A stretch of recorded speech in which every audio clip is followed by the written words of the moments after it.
Welcome to Extra Holes. Scott Ainsworth and John Adams here, bringing you some feedback on the U.S. Open at Torrey Pines. Scotty, it's been a couple weeks since the last we spoke, but it's been interesting since Phil thrilled the crowd in South Carolina. Here's my best 30 seconds of golf recap since the PGA Championship. The tour left the Ocean Course and went back to Dallas, Texas, and the Charles Schwab Challenge at Colonial Country Club. Jason Kokrak holds off local fan favorite Jordan Spieth to win again and earn his second win on the PGA Tour. Lexi Thompson proceeds not to handle her yardages down the stretch and let the U.S. Open slip away with a 75 in the last round and misses a playoff by a shot. Yuka Saso beats Nasa Hataoka to win at the iconic Olympic Club. A couple weeks ago, the PGA visited Jack's place, and what a dramatic memorial it was. Jon Rahm, playing the best of anyone on the property, is told he has tested positive for COVID-19 and has to withdraw after putting out on 18. Scott and I will discuss that later. Patrick Cantlay beats Colin Morikawa in a playoff to win at the new look Muirfield Village. And lastly, Garrick Higgo backdoors himself into his first victory on tour after Bo Van Pelt and Chasen Hadley throw up all over themselves down the stretch. Scotty, there has been a lot of golf lately with a lot of drama. I know we will discuss, but right now it's U.S. Open week at the beautiful but tough Torrey Pines golf course in San Diego. This will be a true test on patience, endurance, and ball striking. I can't wait to get things started and get the chatter going. Scotty, what do you have for us today? Well, thank you, Johnny, and welcome back, man. Good to see you.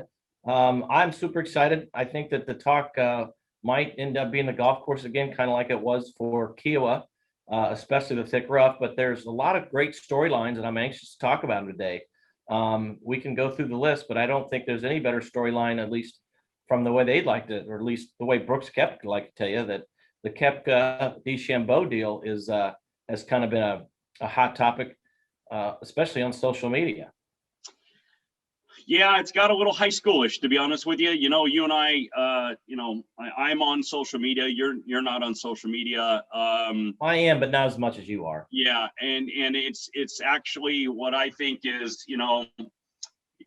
if you got time, people out there, to go to the London Times and see an article that was written by Paul McGinley.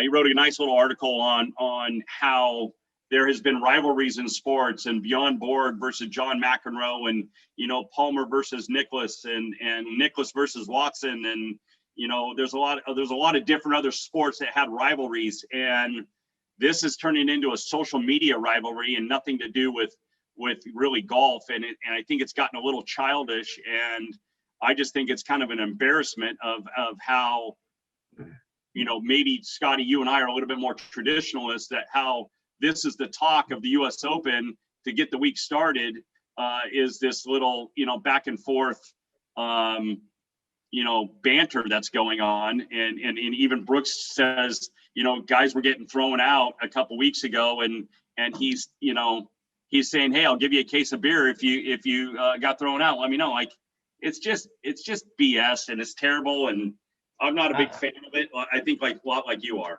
Yeah, I agree. I mean, first of all, the article that Paul wrote was fantastic, and it was basically like the rivalries are good, but your rivalry is on the tennis court or on the golf course or on the football field. The rivalries aren't on social media, and they should play out their rivalry. And he gave a lot of good examples of how other folks have had similar rivalries, but they kept it in-house. They didn't blab about it on social media.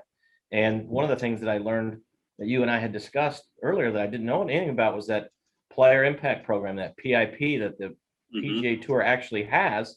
And they have like a $40 million pool for a lot of the elite players. And how they get paid out on that is basically how many followers they have on social media and how much advertising or how much notoriety that brings the PGA Tour.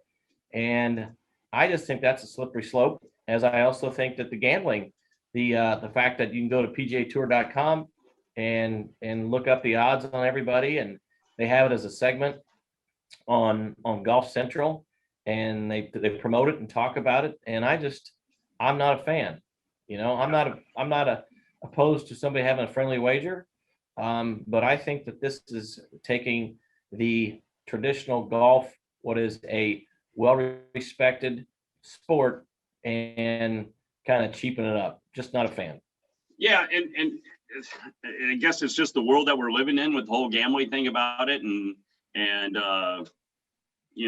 to be honest with you, I don't mind the whole getting educated on gambling, because I like to gamble a little bit here and there, but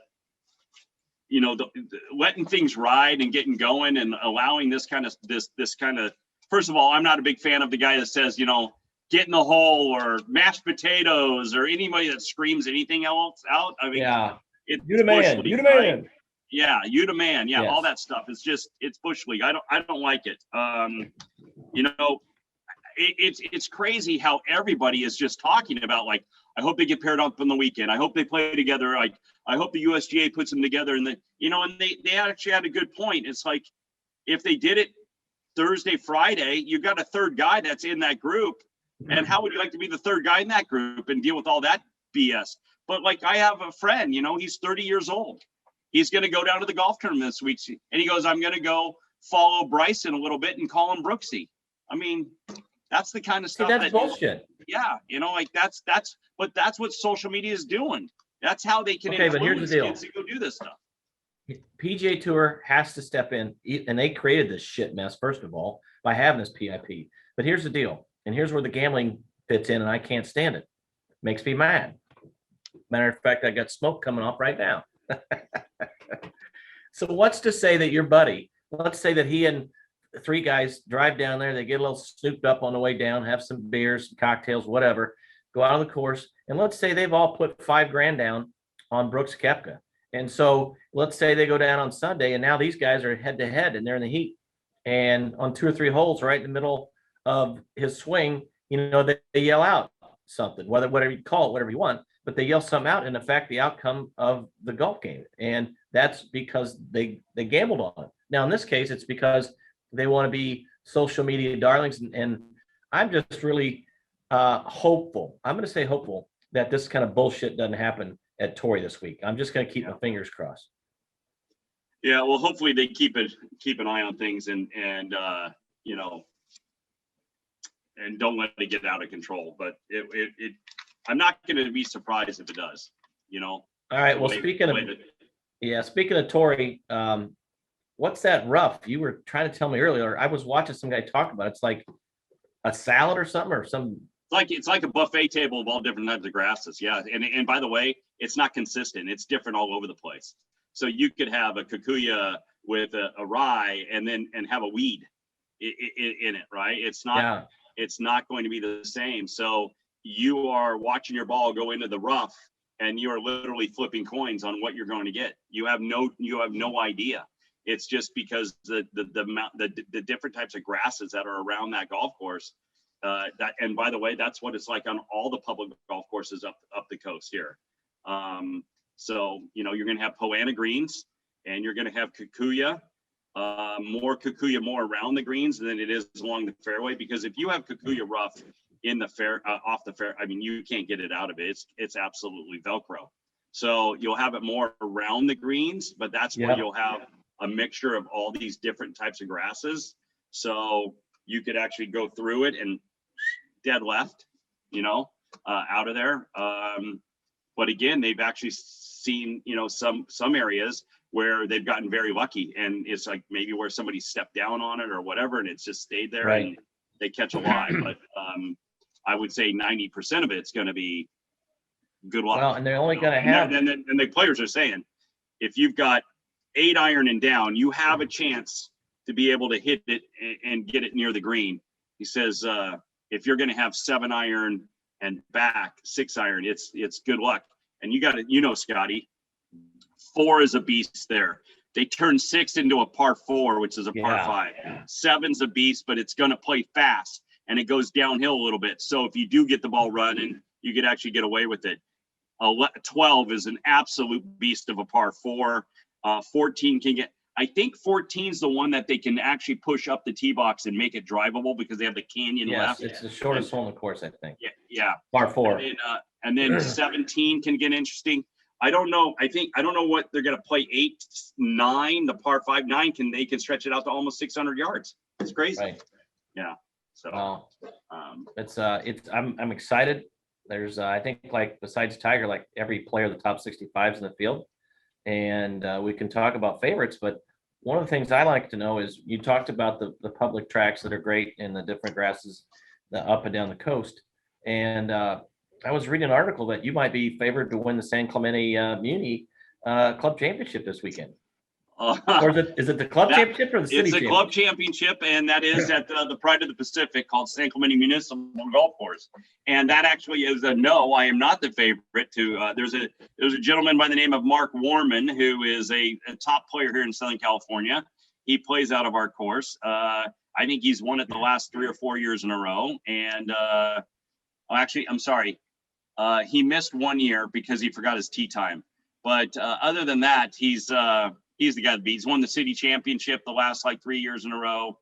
He'll take it deep. But we just don't know yet if he's playing. He's a coin flip to see if he's going to be playing this year. But he's a great player, and so it's always the. Well, let me ask you this: who's going to come in second? What? Right. Well, let me ask you this, because I know you, as a current caddy, former caddy, professional caddy. Are you going to have a green book for your tournament this weekend for the Muni? That'd be a no. No, it's actually it is 40 years of knowing the golf course. So I'll just go off of local knowledge. So, but I am going to try to do one thing. I am going to try to do one thing. I am going to try to walk all 3 rounds this year. Nice. Nice.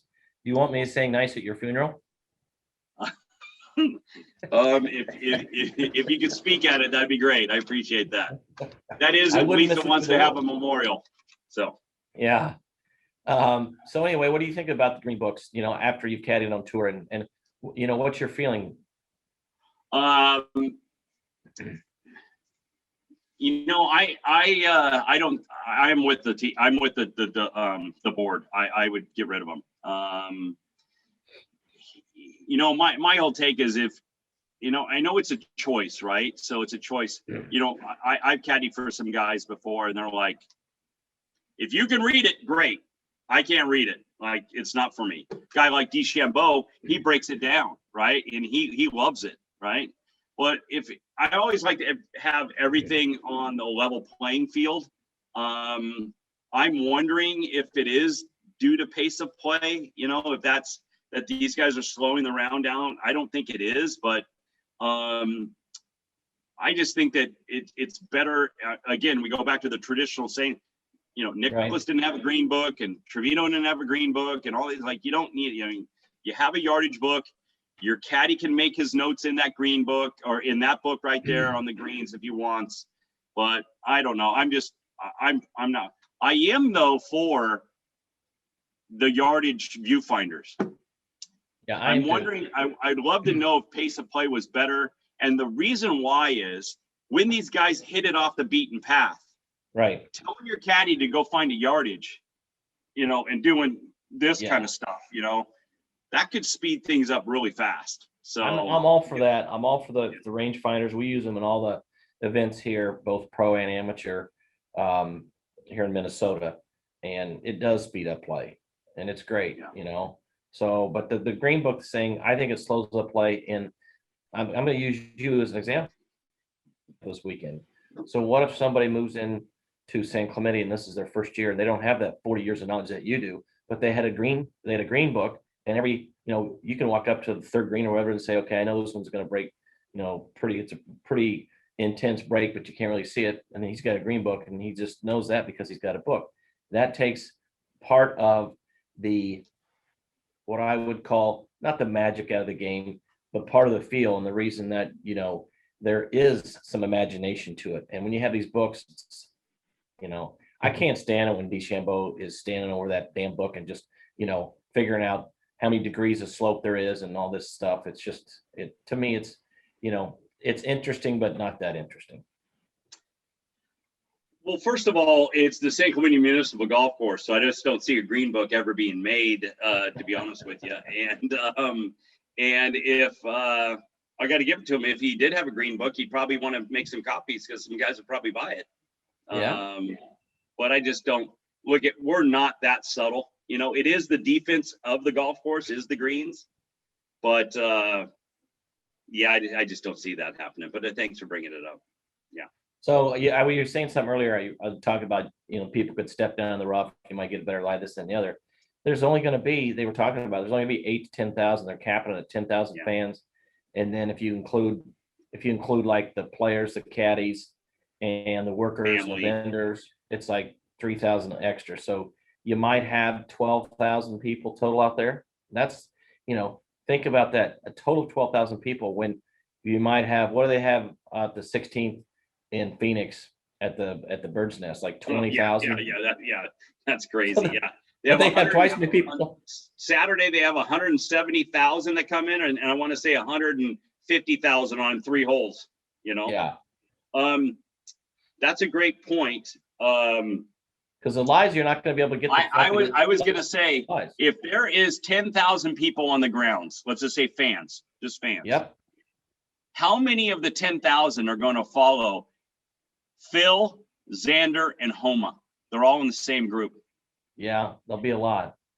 So you have the golf course to yourself, to be honest with you. Yes. You could fly all over the place and watch whoever. I mean, I would be on the complete opposite side of the golf course of those guys. Yeah. Because that is going to be mayhem. Those 3 guys, all local guys. So as beautiful as that golf course is, it's not a great spectator course, though, is it? Because you got those holes along the ocean, so you lose. You can't, unless you're flying one of those hang gliders, then you can't even see it. I went to an open. I went to the 2008, but I went early I went on the Thursday. Yeah. And I ended up finding myself more at the driving range than I did anything else. That's where I was used to go. I did walk down and sit in the grandstands I don't know how many grandstands there are this year because there's not a lot of people, right? Yeah. But I sat behind the 11th green. And what's great about it is if you're watching the 11th green as a par 3, if you get on the left side of the grandstand, you can look left and watch 13 green, the par 5 that they play. Yeah. So it was actually, and then you could watch the tee shot on 12 to the right? So it was actually a pretty good place to kind of put yourself to watch a lot of, short game kind of stuff around 11, because 11's like, it's like 210 into the wind. Like it's a great par 3, and then you can watch them hit drivers there, and you can watch them hit their approach shots on 13. So that was a kind of a cool little place to go.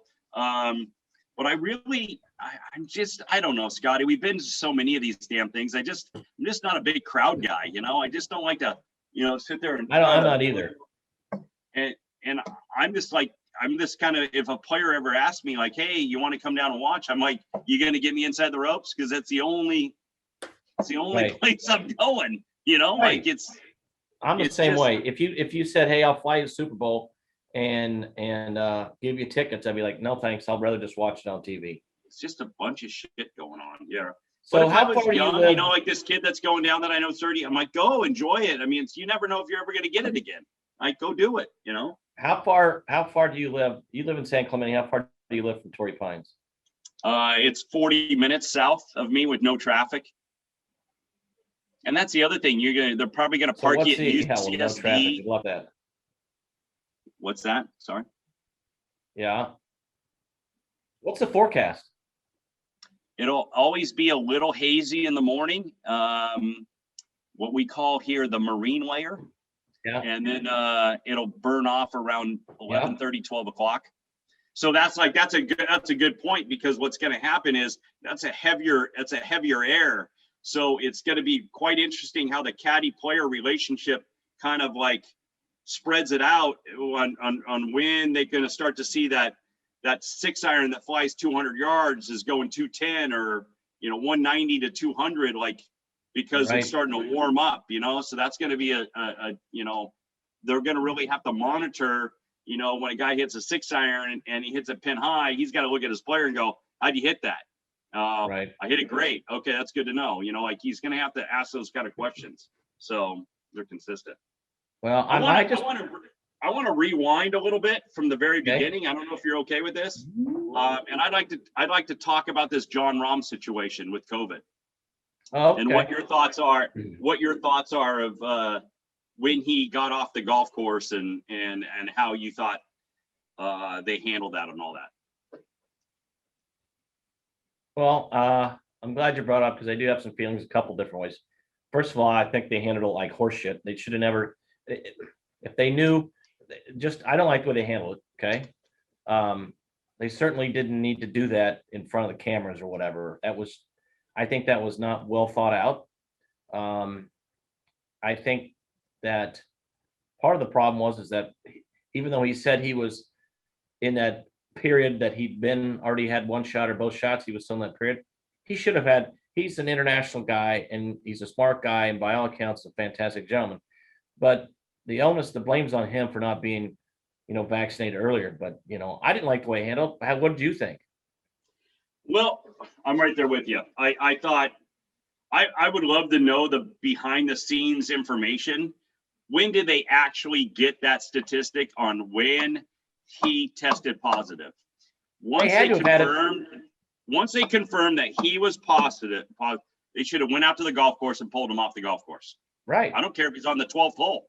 Take him off. Wasn't there a little bit of a rain delay? I don't know if there's a rain delay on Saturday, but it might have been a Friday. But they should have just went and took him off. They wait for this guy to grind his ass off and actually play some of the best golf he's ever played in his entire life. Yeah. Right. And have a 6-shot lead against a phenomenal field at a really hard golf course and just go ahead and sucker punch him right in the stomach. Right. And just go and they come out there like they're in their, about to go to surgery. They got all the masks on, all that kind of stuff. And they're like, sorry, right in front of Jack. Like Jack's sitting right there. Like, sorry, you got to go. I know. It was. That was terrible. There's a behind the scenes area where and I just don't think they even wanted him to shake Jack's hand and get near him. And I don't know what he wanted to do, but it's more or less, I would probably whispered in his ear. Jim Nance didn't know. Nick Faldo didn't know. Your friend Dottie Pepper didn't know. All three of them didn't know. Right. And they're sitting there going, sorry, folks, we don't know what the hell's going on either. Right. Like it was poor communication. Well, it was terrible. Looked like someone told him somebody in his family had died or somebody was injured or something. I mean, he just went like he buckled down and then they didn't know. And by the way, if they didn't want him shaking Nicklaus's hand, tell Jack to go take a piss in the clubhouse. Right. And exactly. And just kind of usher him off. Just kind of, hey, right. Exactly. We got somebody to talk about. We need to go over here to this tent and then tell him. Yeah. But I don't know. The PGA Tour, they handle all their stuff in-house, just like I hope they handle this thing with Koepka. But I didn't like the way they handled that deal, no question. Yeah. And Ron really did support him. Like, hey, look, I understand the rules. I understand he did a great job. He did kind of give him a little jab and said, yeah, I wish it was handled a little bit better, but he handled it like a gentleman though. And by all accounts, he's a true guy. And I think that he's got to be the favorite. I mean, I know according to the odds, he's the favorite, but he's got to be a pretty overwhelming favorite this week, don't you think? I mean, I think the golf course really looks good to a left or right hitter. He loves to hit it left or right. He hits it long. He hits it high. He's won there before. How is he not the favorite? That's what I think. Playing great. He's been able to pass these tests and be able to go play practice rounds. When he first got nailed, they were talking about shit. Like, oh my gosh, he's not going to be able to play until Thursday. Like that's what Wednesday would be his afternoon of trying to get 9 holes in after all the testing. And they ended up letting him come out on Monday though. They actually let him come out on Saturday and Sunday. Did they? But he kept on getting negative tests, and I think he did 2 or 3 in a row. And by doing that automatically clears him, I guess. So you talked about him being a bomber, and I listened to some of the stuff and some of the press conferences, and DeChambeau is saying that he's gonna, bomb and gouge. And DJ, who hits it literally as far as anybody, said he's not gonna bomb and gouge. That he's gonna, try and be more like Tiger used to be and be super conservative and play for fairways and play away from troubles. You know what that tells me? that he's not playing good? DJ doesn't have confidence with his driver right now. Well, he doesn't. And they talked about that because they said he can't take the left side out. It's, he always hits just takes that left side and hits a hard, little cutter. And he's afraid that if he's going to hit too many double crosses. So that's just kind of telling me like, unless they've created some driving iron for him, or he's going to be hitting a smoking 3-wood or whatever. I mean, I don't like his chances this week. Actually, what's crazy about the golf course is, in the Farmers, when in 2008 when Tiger won, the Farmers was 19 under par, and the U.S. Open is 1 under par. So, I know that some guys had skipped the Farmers. I think like maybe Cantlay or somebody like that, because it's not the same golf course. It's like completely different. Right. No, that makes sense. I mean, and certainly we're not probably going to get anywhere near epic Monday finish with Tiger and Rocco. And I mean, and you heard Mark, if you listen to Mike Davis, he talked about how Tiger's agent had called him right before the tournament and just had told him that Tiger had a broken leg in 2 places, but not to let anybody know, and blah, blah, blah. And so it was actually nice listening to Mike Davis. I mean, it's his last hurrah as the chairman of the USGA or whatever the hell his title is. He's Michael Wan, the old LP. By the way, the LPGA commissioner, Michael Wan. With this transition, Michael Wan did unbelievable things for the LPGA. Unbelievable things. I know he did. Created so many more tournaments. Relationships overseas, in Asia is through the roof.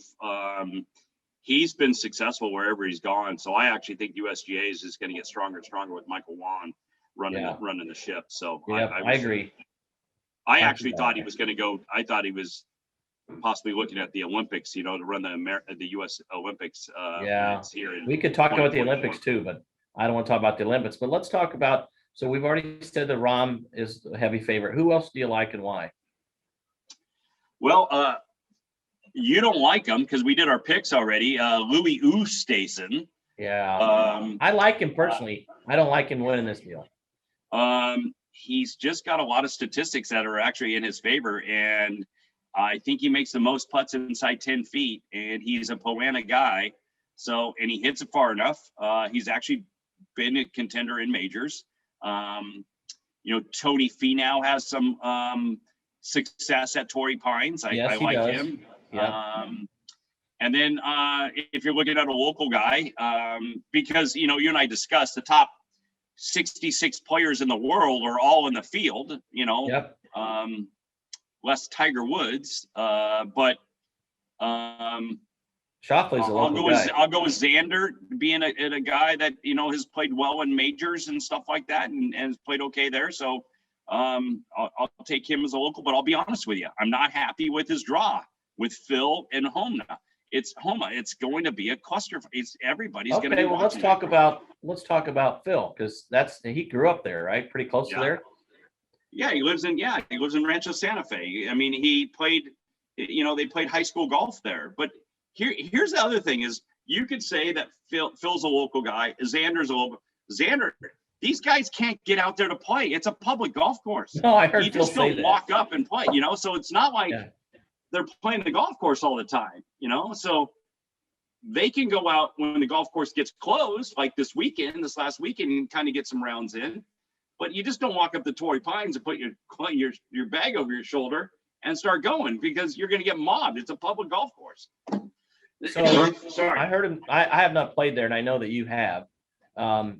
Is it a pretty tough walk? They're talking about it's a pretty tough walk.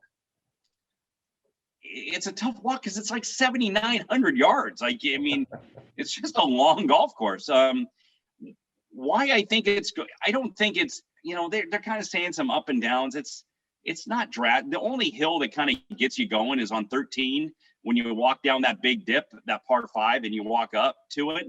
That's really the only big hill that's really in the golf course, right? Yeah. But what's happened is, if you're going to live your life in this rough, it's a long walk.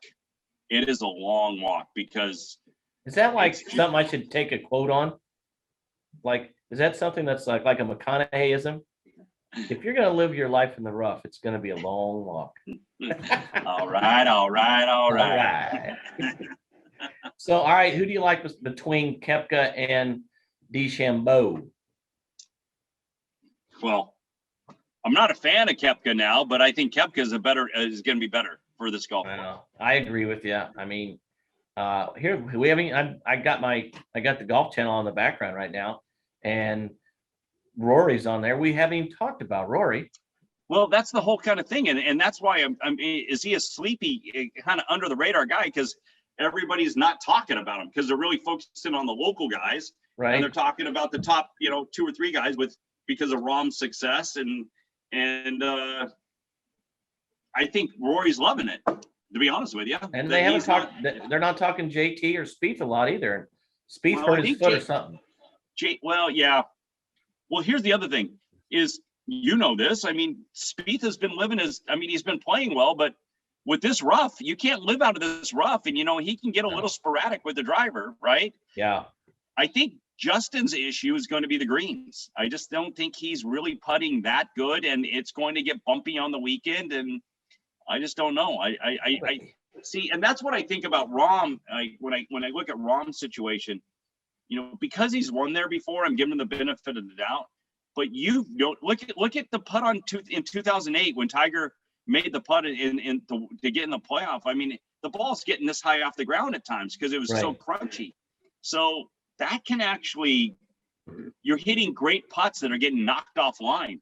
So, I don't know. I can get that. I can see that getting into Rahm's patience a little bit, but I don't know. It's a coin flip. I mean, like you said, it's the toughest field. Like could be anybody. Will Zalatoris could win this damn thing. Well, you took him, and I took Leishman. I think Leishman's got a good chance. I took Victor Hovland.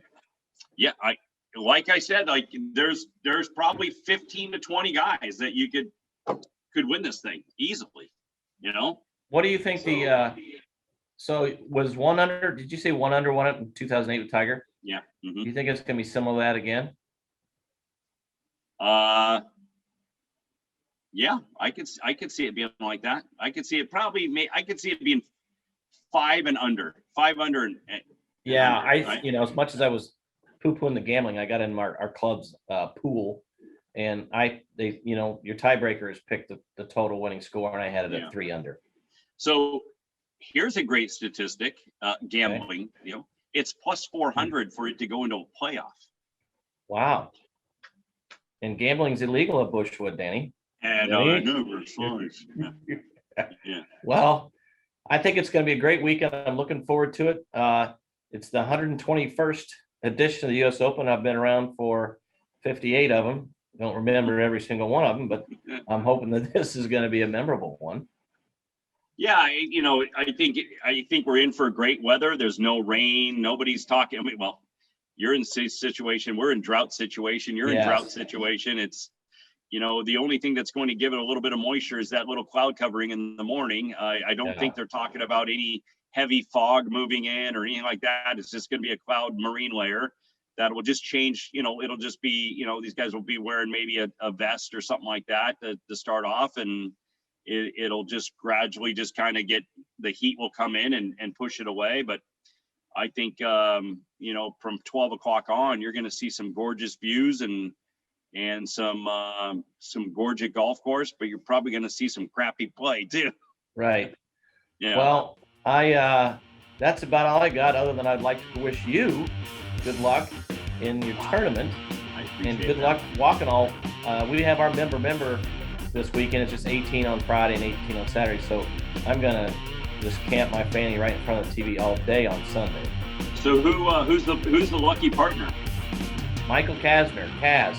He's about 8 or 10 handicap, and couldn't be a nicer guy. Nicest guy on the planet. He's just one of those guys that you want to play golf with because he's always got the tunes going. He's always got a great attitude, and he's just easy to be around. So we finished pretty good last year, and I'm looking to improve on that this year. Kaz the best 8 in America, isn't he? Pretty good. Yeah. Because I'm not a very good 2 or 3 or whatever the hell I am. I'll tell you that right. All right, Scotty. Well, hey, it's blasted. We'll probably do one next week, so we'll have a little post to U.S. Open to talk about what events happened this week, and Look forward to seeing you next week, and good luck in your member. And for everybody out there, we'll see you in the fairway. Thank you, sir.